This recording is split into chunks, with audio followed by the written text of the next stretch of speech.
Mr. David Rivas, welcome to the Refinery Podcast. You're a person that I'm just so glad that I know. I'm so thankful. Before today, it's been a little while since you and I have had the opportunity to speak with each other, but every single conversation I've had with you has been wonderful, and I'm looking forward to this one. So welcome. Thank you, Rick. It's an honor to be here, and definitely looking forward for our conversation. Well, like I've expressed, you're a person that I am very glad that I know. And as we've, moments ago, we just picked right up and had a great conversation. I know that if we're together, that's going to happen. I also want to make sure that people know about you and your story. Mm-hmm. And I was sharing that, this is, I've got your book here, The Resilient Brain, and it comes from your experiences and your story and the way that, your life, which we're going to talk about, which I think that when people hear this, they're going to understand. People will know if this book is right for them. This is a book that is good for anyone, but it was written for a very specific purpose. And I was also sharing that I met a person and I sent them your book recently, and very gladly so.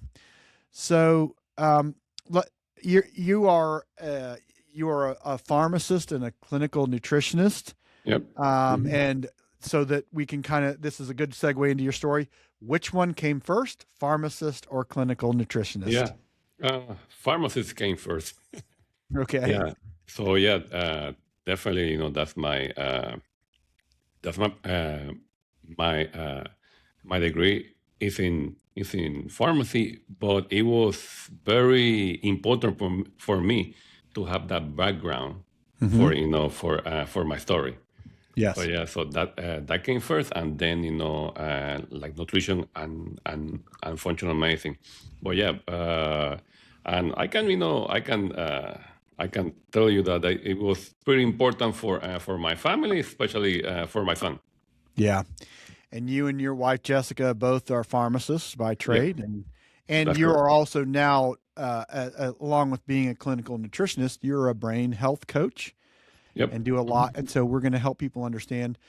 So let's just kind of start wherever you want to. Talk about, first of all, just kind of start with your pharmacy training and what, where, and when, and all that happened. And then go ahead and talk about what was it that led you to the nutrition part of it. Yes, absolutely. Yeah. So me and my wife, we started together in pharmacy school in University of Puerto Rico.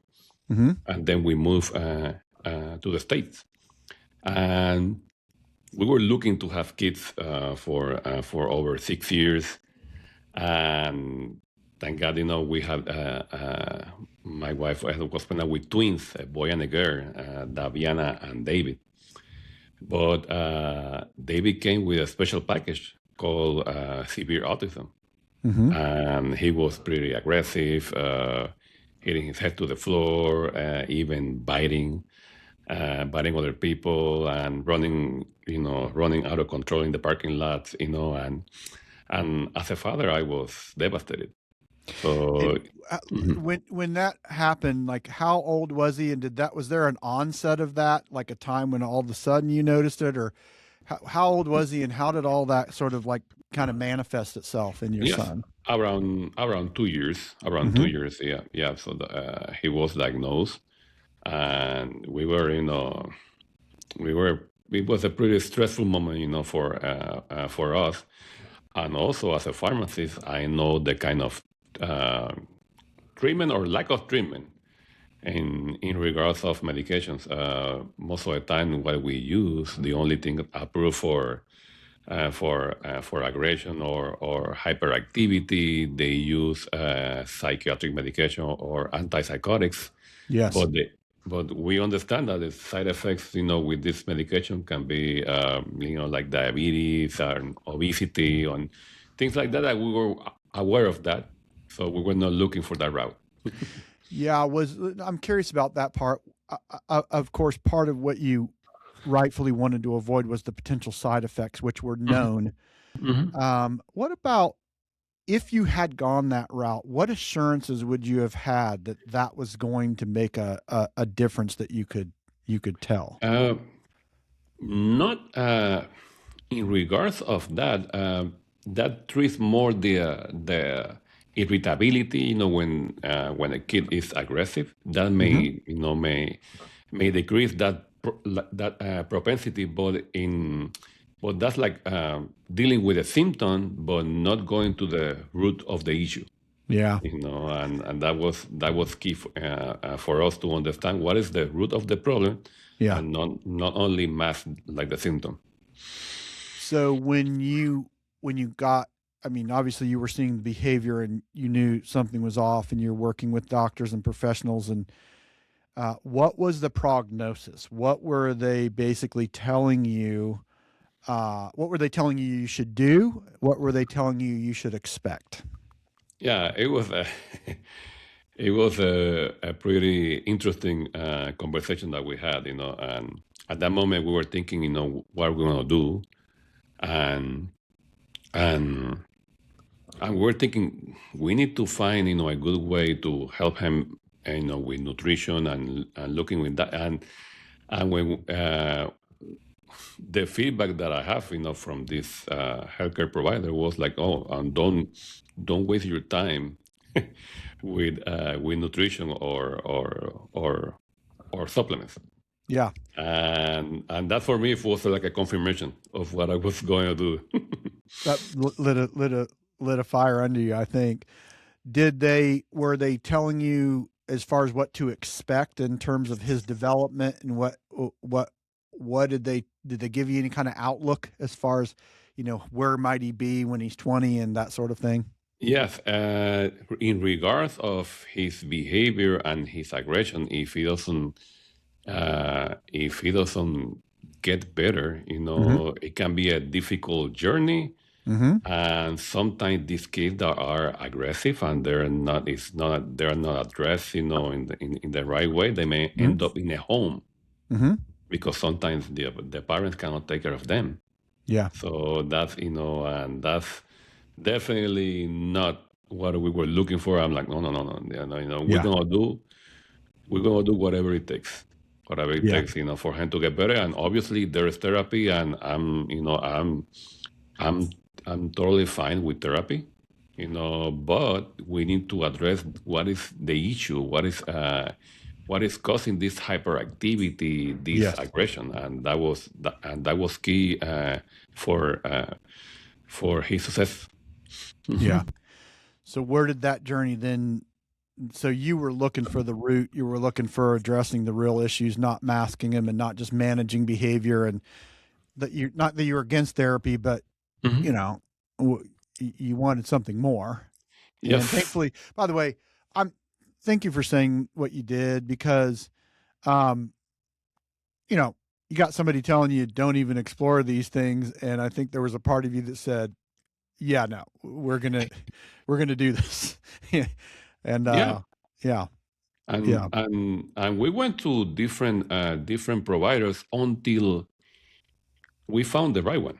Hmm. And it was interesting because we were looking at different labs, and the numbers were like, the number were out of the picture. I was like, "But there is things going on over here, but nobody's explained this." So I went to the right doctor. When I show him, like the lab, he said, "Oh, your son has some issues with something called the mitochondria, Hmm. and there can be some issues in the gut." And I said, and I stopped. I said, "Wow! After so many different visits, now we found somebody that knew about like the subject." I said, "How do you know?" I said, "Well, I got two kids with autism." Mm. So, in that way, I learned, that when, it's different when you got some skin in the game. Yeah, and Like I say. he probably had been on the journey enough to find differences for his own kids, right? Exactly, Yeah. exactly. Yep. So I can say, we did some labs specifically Hmm. for my son. He had constant GI issues. His Hmm. gut was having a lot of, issues, like diarrhea, constipation, and back and forth. And he was positive for a bacteria in the gut, and that bacteria was releasing toxins. So it was toxins that can affect, like the brain and cause hyperactivity and aggression. The bacteria is called Clostridia. And so we treat him, with his physician, with a couple of antibiotics and a couple of probiotics in a high dose, and his behavior went down Mm. dramatically. Yeah. In a few weeks, his hyperactivity went like. And me and my wife, we're both pharmacists, and we thought, wow, we have never seen that kind of effects without the use of psychiatric drugs. So I was like, wow, how the gut is connected to the brain and how it may affect the behavior Yes. of kids with autism. Yep. So then from there, because you didn't just stop there, Mm-hmm. that Yep. was kind of your first evidence that Yep. there's another better way. You were pulling on the thread and not willing, not willing to let go of the idea. But that was the first time where you saw, this is right. There's something here. So where did that lead you? Where did you go from there? Because again, we said you Yes. started as a pharmacist, ended as a clinical nutritionist. Yep. So how did that pathway go for you? Yes. So obviously, I went into the area of nutrition. So I Mm-hmm. decided, me and my wife, we said, well, let's get deep into this area of nutrition. So I got into a master of nutrition and functional medicine, and just to study how we can improve or benefit brain function with food and also Yeah. with dietary supplements. So that was very important, and develop the strategies, to benefit him, and and for him to do better, in school, and to be more calm. That was very important. So how old would he have been about this time when you were into the full study of this? He was uh, like around 5 to 6 years old. Mm-hmm. Mm-hmm.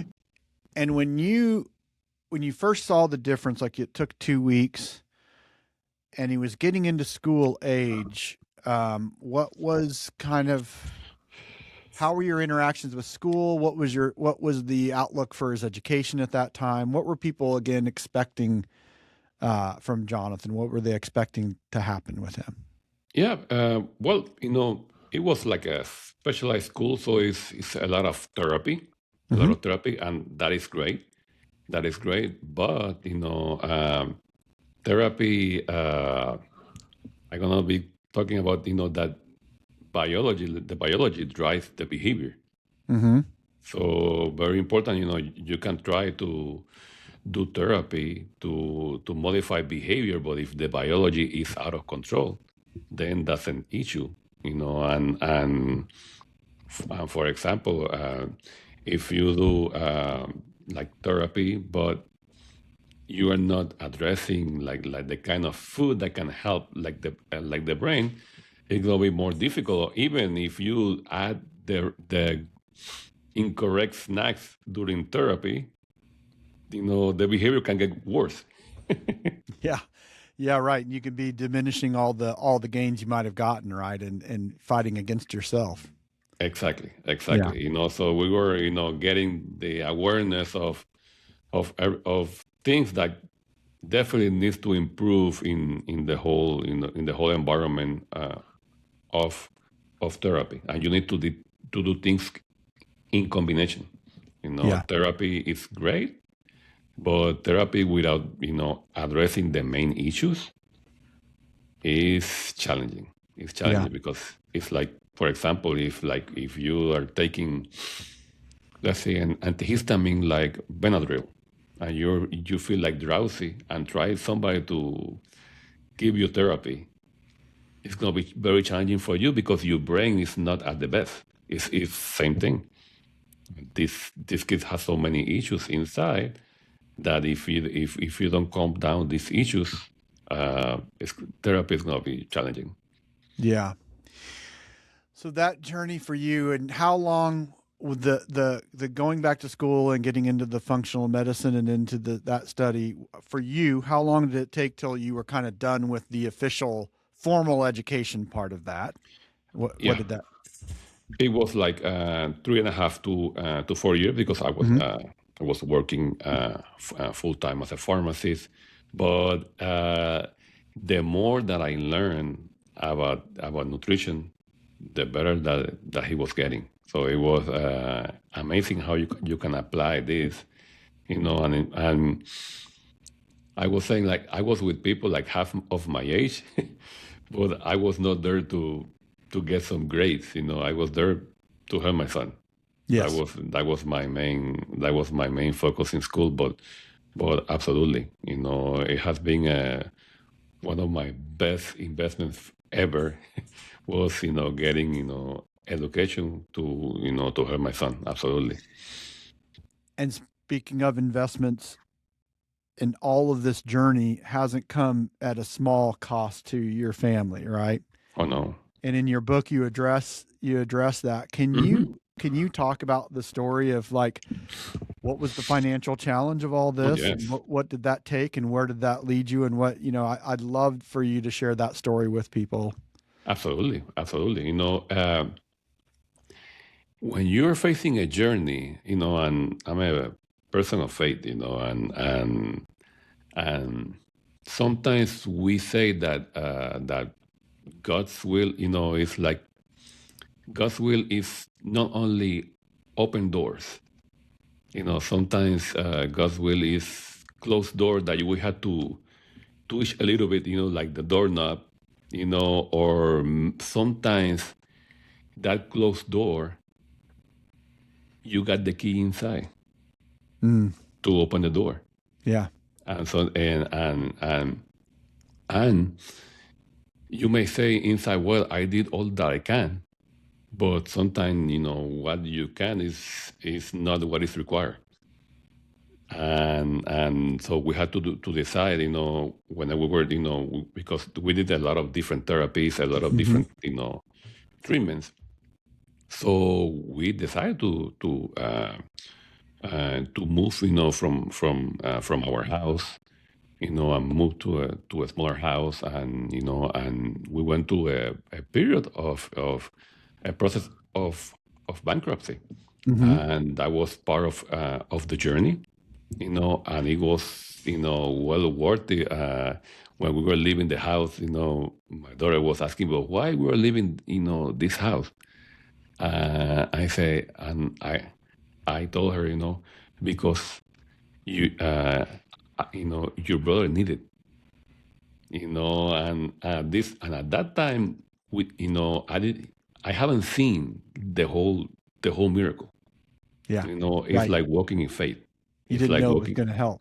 No, Yeah. we are just, do whatever it takes, And I told, my wife, what do you think about moving, and he said, oh, let's do it.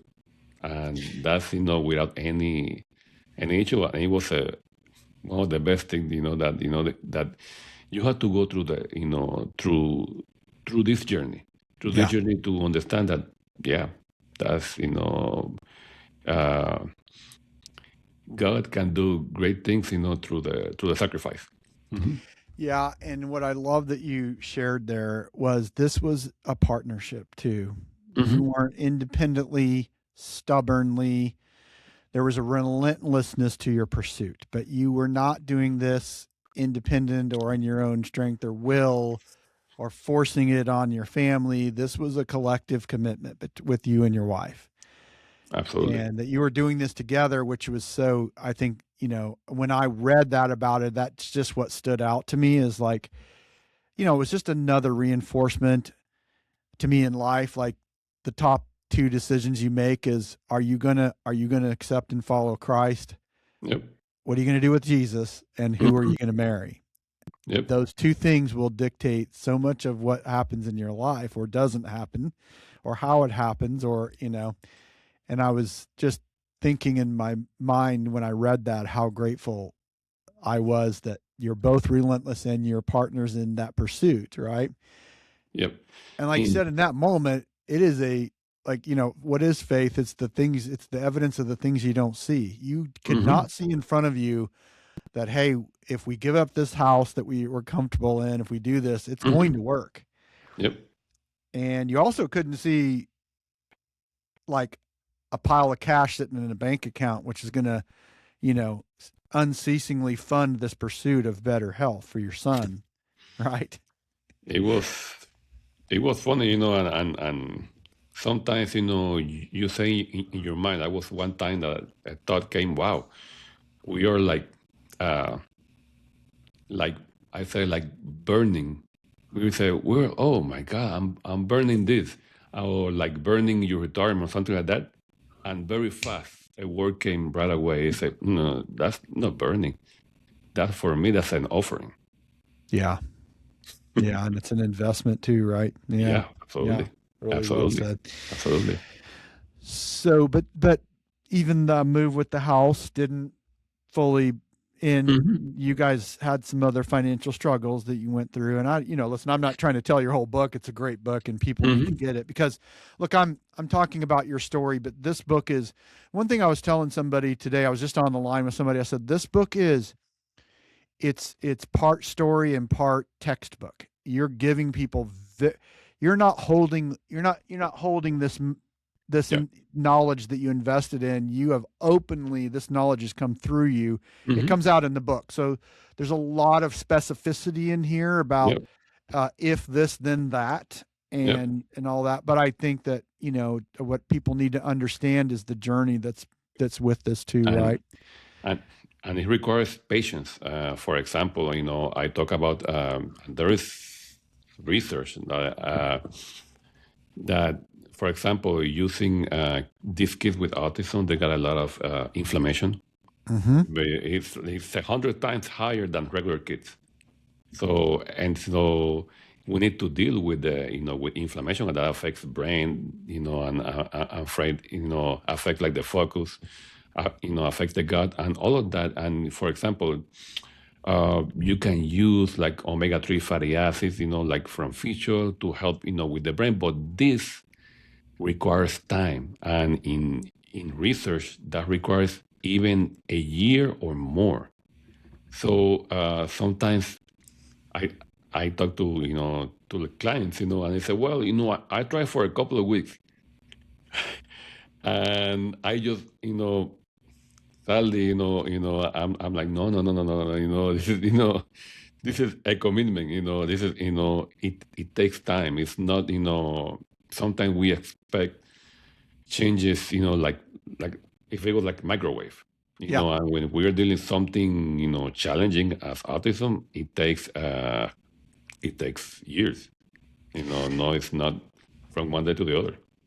Yeah. And, that's an interesting point that you bring up because, look, if we just follow what we're used to, the traditional healthcare model, it's trained us to think quick fix, get it done fast, and also to overlook the idea that we're not really we're not curing something. There's a lot of treatments out there they're just calming the symptoms down enough to like keep people moving forward with the idea that this is better. But I think that's what you're saying is Yes. we're not talking about like managing a symptom. We're Hmm. talking about bringing a fundamental change to the biology of the body, right? Yep. And that just doesn't happen overnight. It takes time. Absolutely. And, when you see all that behavior, I see like it's like an iceberg. You can Hmm. see like the outer part, the behavior, the aggression, but you don't see what's underneath. You don't Mm. see the inflammation, the issues with the mitochondria. So these kids, have like low energy. So it's quite challenging for them to focus Hmm. because of the low energy. So food is amazing, for this, to keep the energy, constant. But if you add the incorrect food, then, the focus will just go away. Or if you add a lot of sugars, that Hmm. will just go away. So yeah, definitely is crucial. It's crucial, to not just uh, mask a symptom, just Hmm. go to the root of the issue. And I got no problem. Obviously, I'm a pharmacist. I got no problem with medications. Hmm. But let's say if I got high blood pressure, I will take a blood pressure medication, at least for now, and let's figure out how, am I eating a lot of, food with sodium, and that is promoting my high blood pressure. So you have to go to the root of the problem. Deal Yeah. with the issue, at the beginning with medication, but work on yourself, work on your lifestyle. Yeah. Which it takes I think there where it takes a commitment to that, right? Hmm. And Absolutely. just the same way when you're studying clinical nutrition and functional medicine, you're in there with people that they may not even be sure that's the pathway they want to be on, Hmm. right? Like, Hmm. let me try this because I think I'm interested in it. Yep. You're in there because you're looking for the pot of gold at the end of the rainbow. Like Yep. you're doing the mining for the acres of gold, right? The acres of diamonds, Absolutely. right? Yeah. Absolutely. And Yeah. So let's just kind of help people understand Jonathan's journey of development in terms of well, I think what we've kind of talked about is that this was a process. This was hmm something that you had some evidence. You saw something that, hey, we could see a difference in a couple of hmm weeks, but Yep. there were still like big Oh, hurdles. We were yes. mountains we were climbing, right? Big hurdles to Yes. jump. Yes. So, I definitely want to. You shared something with me before we started recording that is just another sweet victory in all of this, Hmm. which we want to get to. But look, we don't want to jump to the end because this has been Yep. quite a journey, and we want to help people understand that not only do there are people who might listen to this who are, I mean, they're looking for the evidence, and maybe they've tried, and maybe they're looking at the bank account, and maybe they're, you know, wondering if it's even worth it sometimes in the quiet moments, right? Hmm. And those were the places that you came through, like, walking through the valley of the shadow of darkness, Yep. right? But you don't pitch a tent, you kept going. Yep. And I, so, just in terms of like some of the hurdles that you now know on the other side, what were some of the developmental hurdles that Jonathan had to overcome and that the nutrition was helping him develop? yeah, absolutely. For example, these kids are, having multiple deficiencies. For example, he was low in vitamin D. And if they're low in vitamin D, they're going to have high levels of inflammation because vitamin D is an anti-inflammatory, has an anti-inflammatory function.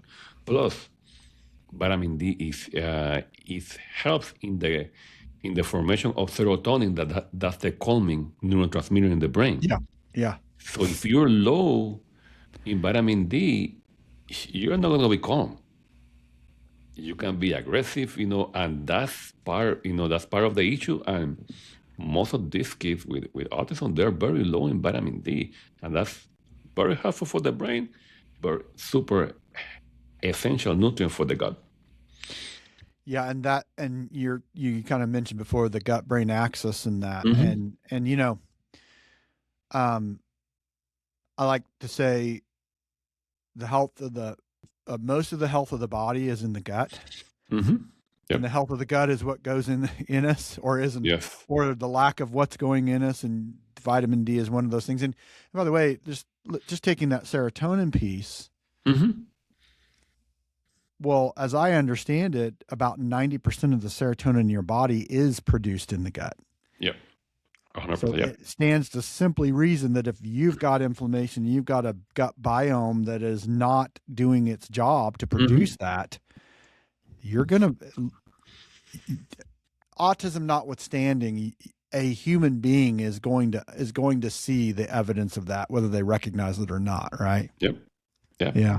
Absolutely. If you eat, you know, madness, in the gut equals turmoil in the brain.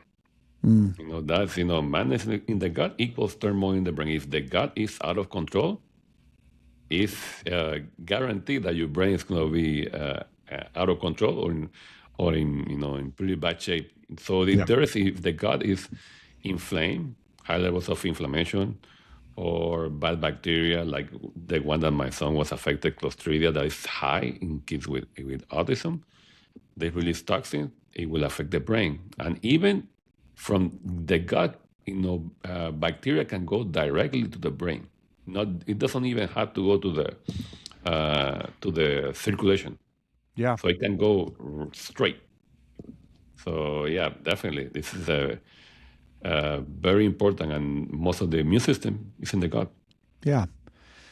So let's just think of an education standpoint, and you mentioned that, there's been a lot of times where Jonathan's been involved in some special programs and all that. And even with that, like inside of those programs, you were seeing advancements. And I'm just going to ask you this.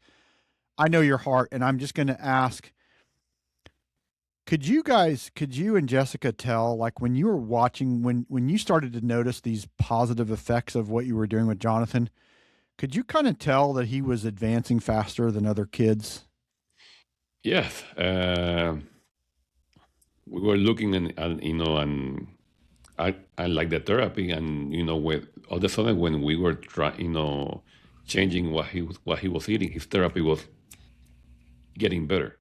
Yeah. He was definitely doing better, and then the grades. In school the grades were, we saw, years of on a roll. I was like, wow, and then we changed school, and then he did in a regular school from a specialized school for kids with autism to a regular school. So that was another victory. Yeah. And also his involvement with church, definitely a big plus. Yeah. So like academically, by the way, at what age did he transition to a different school? How old was he then? That was in 2020. So that was He was at about middle school age then. Yep. Yeah. Because he's 17 right now. Yep. We didn't say this on air, but we talked about that. And but I think that's key, because academically you were seeing things and seeing the evidence, and then the social aspect of that. That, like, just talk to me as a father. Like, what's that been like as a father to watch your kid who maybe there wasn't an expectation for a while that he was going to be interacting socially, and now what you see, what is that like for you? Yeah, for me, that's that's remarkable. Let me tell you about there was a time that I was sitting on the table talking to him, and I was asking him, David, David Jonathan, what do you want to do? What do you want to do, and in the future? And then he told me, well, I want to go to college. That's what he told me. I want to go to college, and I want to be a meteorologist. You would say, I want to be a weatherman or a meteorologist. Also, he likes to drive like trains, maybe an engineer or something. And so he was telling me that, and I just stayed quiet because I was just enjoying the moment. Yeah. So I was like, wow, this is two miracles in one. First, he's talking to me. Yeah. And then he sees a future for himself. And for me, that was, whoa. Yeah. And that was a very, very powerful moment. But yeah, I was, before, for me, that was quite hurtful. I was devastated. Yeah. Well, and I think we need to help people understand there was a portion of his life when he was nonverbal. He wasn't, Absolutely. right. And, yep.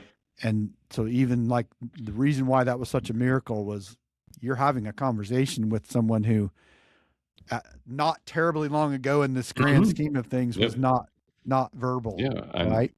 And you had to realize that, when he was very severe, he was injuring himself. And I was like, I got to do something about it, because can you imagine when he grows and he can grab something else and he can injure himself? And I have seen kids breaking walls with their head. Yeah. So if you don't take, action, Yeah. things can develop, not in a good way. Yeah. Hmm. So let's tell people the recent news Hmm. about Yes. John, because by the way, I think this is one thing, and I was kind of asking you, but you know, we're talking about a child who went from the kinds of things that you were seeing, and the idea of like this if we don't change something here, this is only going to get harder to manage, and the consequences are going to be more severe for him and other people, and and you were seeing him now develop. And also, I think what was beautiful, I remember, and I was just asking you, there wasn't a time when people would have looked at him and thought he was going to be participating in sports or thinking about social activities like dating and that. And he's been able to experience all of that. And that's beautiful. But will you please share what you were sharing with me when we got on, of like kind of his latest milestone of what is kind of this new thing that's happened? Yeah, definitely. Well, uh, he was always getting like good reports from the therapist, in his school. And this is a regular school, but he was in a special curriculum for kids with autism. Mm-hmm. But he was getting so many good commendations from the therapist. So the administrator from the district, he said, you know what? I'm gonna go to that school. I'm gonna watch him for three classes. And she stayed there and she looked at him and said, wow, he's really paying attention and he's totally focused. And as soon as she finished with the three classes, she called us. She called my wife, and we got like an advocate, and she called us and he said, he needs to be in the regular curriculum because he's so focused and he wants to improve and do better. That definitely it will be worth it for him to be in the regular curriculum. So in that way, it's going to be great for college. Yeah. And And that, for us, praise the I Lord was for like, that. That's so wow, good. when when you see somebody that is not a family Mm-hmm. fighting, for your son, Yeah. that's unbelievable, an Gotta unbelievable love that. feeling. Gotta Yep. love that. That's such a great story. And there's a piece of this that I'm curious about. We've never talked about, because what I want to talk about in the moment is how this has gone through you and what's happened, and um, beyond Jonathan David, right? Hmm. And how so today at 17, how much sort of initiative is Jonathan taking? Because like that, when we're talking about dealing with the kinds of inflammation and the kinds of things, it's a lifestyle. It is a Hmm. lifestyle that is Yep. very against the grain Yep. of our culture, of what we would typically do. You know, when we're at social activities, what's available, when we're doing, what most people would have in their refrigerators right now, and Hmm. the routines of life. How much does he sort of uh, take initiative on that and drive it, like, kind of the making selections and knowing like, hey, this is, I know why I want to take this, and I know this is good for me. How much, where's he kind of at with that right now? Yeah. I think at the beginning it was challenging. At the Yeah. beginning it was challenging. That obviously it's gonna you have to work it out. but definitely. But now, for example, like eating broccoli with chicken or meat for him, that's number one. And Yeah. before it was a challenge. We had to use therapy to get the Mhm. broccoli going with him. And now, is and you can prepare it and do it tasty. But yeah, but he's also you know aware of food that cannot, doesn't help that much, his brain Mhm. function. So, and he's more focused in food that that helps him, to do better. But yeah, and thank God he's getting much better. That we are now we do good, but we are not super restrictive. That we Mhm. can have a weekend that we go and eat, something on a different restaurant, and it is okay because his behavior is not altered. Yeah. Yeah. So that's very important. But at the beginning, yeah, it's going to be a challenge, and some people may say it because I hear this a lot. They say, well, he cannot eat uh, healthy because he's he's very limited in what he can eat. But the issue is that the deficiencies that are present in them promote that. Hmm. When you start adding the real food, then they develop that taste for Yes. healthy food. Yeah. So it's either the chicken or the egg. Yeah. They're deficient, so that's why they don't have that touch, for the good food. Hmm. So you have to decide. No, we have to take it this personal, and we're gonna do it. And now he is healthy, and his behavior is not affected by getting a day or two of eating out Yeah. in a real restaurant. Yeah. Hmm. Yeah. And that's wonderful. And part of the equation I think there too is that day or two of eating out is not a lifestyle. It Exactly. is an occasional thing that now he Exactly. has the capacity to absorb some of that. Exactly. And I think that what's also great about this, I love this, is that like, look, you wrote this book because of the story that we're talking about, but Hmm. everything that's in this book is not for kids with autism. It is Oh, for human beings yes. who want to have a resilient brain. Hmm. And I'm just thinking, as just kind of in relation to this question that I've asked you, is how much does he kind of get it? Is he's probably more disciplined in some of the ways that he Oh, yes. eats than many adults, right? He Hmm. probably has better habits developed Yep. than most people that typically Hmm. do. Absolutely. And also, it's also available to people, and it is Hmm. not an impossibility. And I love what you said. Like, look, the very fact that you are eating a certain way that does not benefit your body is also the thing that kind of keeps you in that cycle, Yep. in those sort of addictive food cycles, You right? know, And that then you get the result. And inflammation is a key you know, factor in there. and if we want to go to the extremes, I can go that it's not that different. It's not a different dementia or Alzheimer and autism in comparison. And these are two different seasons of life. Yes. But the amyloid plaques that accumulate in Alzheimer are also in autism and are accumulating. Recent research in autism, they also have the same plaques. So very Yeah. important. But by the way, let's just go ahead and make the next conclusion with that, because this is what people are finding out now,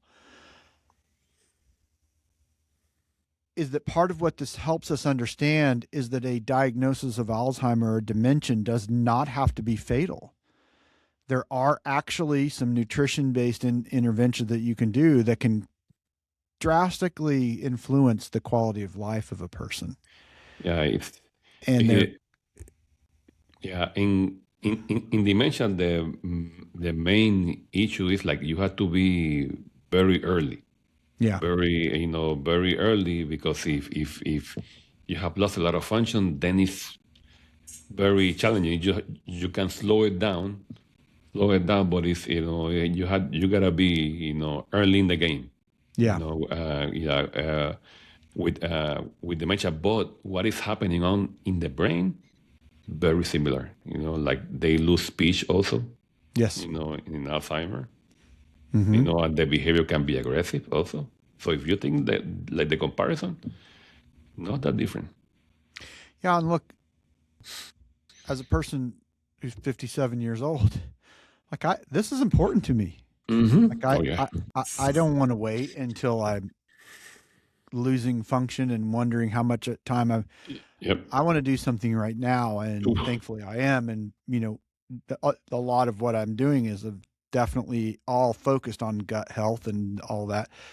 that's not today's not my story to tell. I'm just saying that I know that other people might be watching this, and Yes. I just want people to understand this is an incredible story about parents who are relentless in pursuit of great things for their kids, and it's paid off. And also, this is important to all of us, and we just have to understand we live in a culture that does not it is not friendly to a lifestyle that's healthy to your gut and healthy to your body and Yes. healthy. It's just not. And so you got, there's got to be a little maverick in all of us if we're going to, Yep. have better and optimal health. But let's get to this, because this is really key. You, again, we've talked, there was a time when you didn't even know if you were doing the right thing, and the time where you kind of thought so, but you were going to look, we're kind of burning the ships here. Like, we're going to sell Yep. the house, we're going to do this. And, you end up in bankruptcy proceedings and all of that. And, that probably feels sometimes really close and sometimes far away from you now, because you got to see the other side of it. Right. And not just for your family. This has influenced other families. So will you talk Yes. about the work that you're doing with Yeah. other families and other people's kids? I can see I got a special, family, even from Italy. I have seen people from United Kingdom. It is amazing how, life, how God can use your biggest pain, biggest challenge, to help others. So I'm helping families, around the world. And I have seen, I know a girl, I will not mention a name, but she was pretty severe, and now I've received, news from the parents, and we are always in contact. Um, she's now riding a horse, doing very well in therapy. Her parents are really ecstatic and really grateful for all the different, intervention that we have done together. And so, yeah, so it is, sometimes, in life, you're going through adversity, but that adversity is because of a purpose. There is something inside of you that you have to bring out to the world. Yeah. And sometimes you may ask, uh, you know, please do a miracle, or God heal somebody. But he said, no. He wants to do it through you, Yeah. Yeah. and that's very important. Sometimes we stay in that mode of miracle, but the miracle sometimes happen through you. Yeah. I love that. And, it is our faith and our perspective of who God is and whose we are, and in light of eternity and in light of God's kingdom and in light of what he does, that we can understand where the right place of these adversities, and allow for that, and understand that even in the difficulty of this, the joy that we get to experience to be able to participate in that. Because look, again, from the moment I met you and started hearing your story, what I caught was a father's relentless pursuit of something better for his child, and his Yeah. dogged determination not to just settle for the answers he was getting and the things that people were telling him, and your wife too, and your commitment to that, but also how that's come through your lives to other people. Yeah. And so And it's just, I'm so thankful to know people like you who you. understand that, and that it's huge. I also, let me ask you a couple more questions. Okay. Yeah, sure. When you're interacting with people, and maybe even in your own story, what do you think when you're because your book says 5 steps to sharpen the mind, and in autism with nutrition, when it comes to that, there's some things about this that I think, like, people, at least they intellectually understand, like, I should get better sleep. Exercise is good for me. But what do you think is the thing that most people are surprised by, that is maybe contrary, but it's the kind of stuff that we really should know? What do you think is the thing that people usually go, really? that works. What would that be? What typically are those things? Well, I love, for example, a good breakfast. A good breakfast can make a big difference in the brain. Hmm. Most people, what do they do? They in breakfast they do a lot of cereal or high amount of sugars. So that's just devastating your morning. Yeah. If you're gonna do a conference, if you're gonna go to school, you're going to crash at 10 in the morning. Yeah. If you got a lot of sugars, in the morning, instead of let's do proteins, let's do, Yeah. like almond pancakes, omelets. Have some protein because like all the neurotransmitters that you need for concentration and focus are coming from proteins. Hmm. So just having that, and also you can do a very simple smoothie, a Yeah. smoothie in the morning, adding a good amount of olive oil, maybe Hmm. 1 tablespoon or two. That's like gold for the brain. Yeah. That's like gold for the brain. And uh, I got a client that he actually did just that, just adding a smoothie, and it made a huge difference. It made a Yeah. huge difference not only in him, also in his son. So Sweet. and that's how I do it, and Yeah. that's what I do every day for me. Nice. I love that. And I think that, like, again, like we've been sort of trained, fats are the enemy, but what you present is like, no, fats are for you. They're good. And you give some very specific, again, I want to make sure people understand, like you're saying, here are some very specific steps and some very specific things that you can do. So it's not like, hey, maybe conceptually this is a good idea. You're giving people I real specific direction in here. I thought about something else also. Most Yeah. people say, "Oh, I got chronic inflammation." Mm-hmm. They always talk about chronic. Oh, I got chronic inflammation in my back, or chronic inflammation on my knee, and all of that. But do you know that eating like processed food, or a lot of like bread, that can increase inflammation up to 2 to 3 hours, and that's proven clinically. Like your inflammatory markers goes up for 3 hours when you eat that kind of food. Yeah.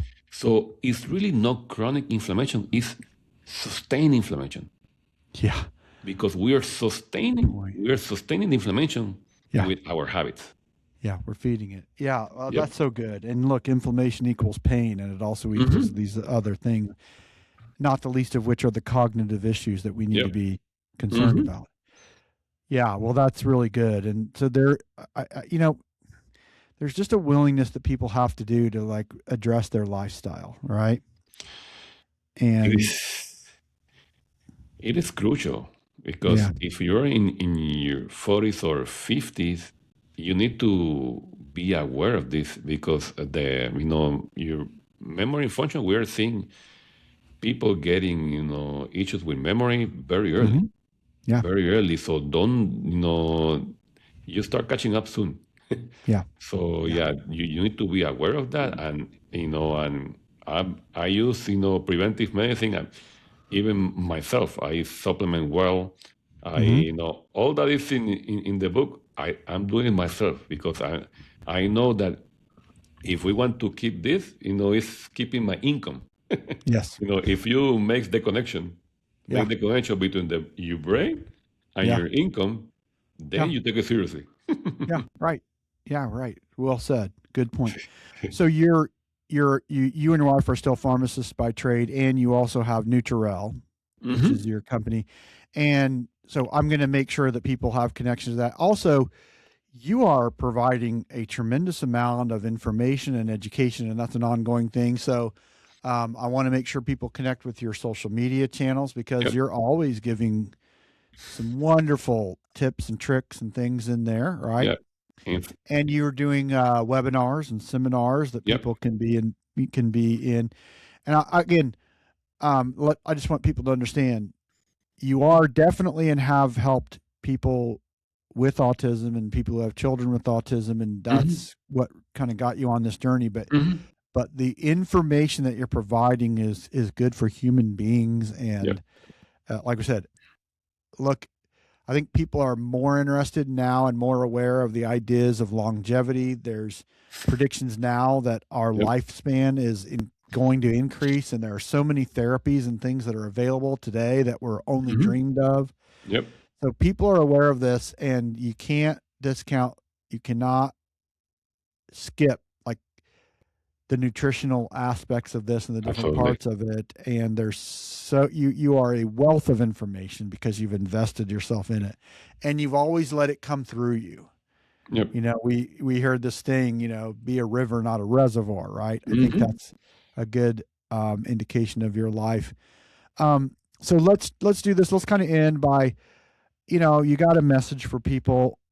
I want you to talk to the person out there who's like in that full on hopeless state. Like if you think about your darkest moments, what do you want to say? What would you want to say to yourself that you didn't understand? You had faith in it, but you really didn't see it. What would you want to say to someone who might be in that moment right now? Well, I want to say for somebody with having a child with autism, that just the connection that biology precedes behavior. So the biology promotes behavior. So very important, that we had to get the biology better in regards of inflammation for the behavior to start to improve. Very important. And if you're really dominant in that area of biology, things will change. Things will try to change, and and I have seen it. Yeah. I have seen it. I know, and I have seen with other clients, and definitely you can alter your Mm. future by investing right now, in how you're living your life and how you're living, because, for example, I cannot tell my son to eat broccoli if I don't eat broccoli. So you're investing, in yourself, and it is like farming. You feel like you're like a gold miner, Mm-hmm. and you're removing the debris of inflammation, removing the debris of issues with the mitochondria. You're removing until you find your son Mm. that he's way under, but you're doing a little by little. It's gonna happen like the Chinese bamboo tree. Sometimes you do it for a year, you see a little bit. You do it for, but after year 4, year 5, the growth just start coming exponentially, Mm. I and love that's that. that's what we have seen. That Nice. sometimes you're farming and you're putting the fertilizer and all the good things, and sometimes you may not see the changes, but all of a sudden now it start to grow and it growing fast, and that's what happened. Love that. That's what happened. Yep. I love that. Well, I appreciate your heart. I am so thankful for your resilience. I'm so thankful for your patience. I'm thankful for your faith. And you have a beautiful, beautiful family. Jonathan is wonderful. I've had the pleasure of meeting him, and so glad that I was able to do that. And also, I know that, you know, when Kate knew I was doing this podcast, she was so excited, and she would be saying, "We'd love to see you guys again." And so we look Yeah, forward to that day too. definitely Uh, looking forward. so, so thank you so much for being a part of this. Thank you, Rick. It's a pleasure. Thank you very much.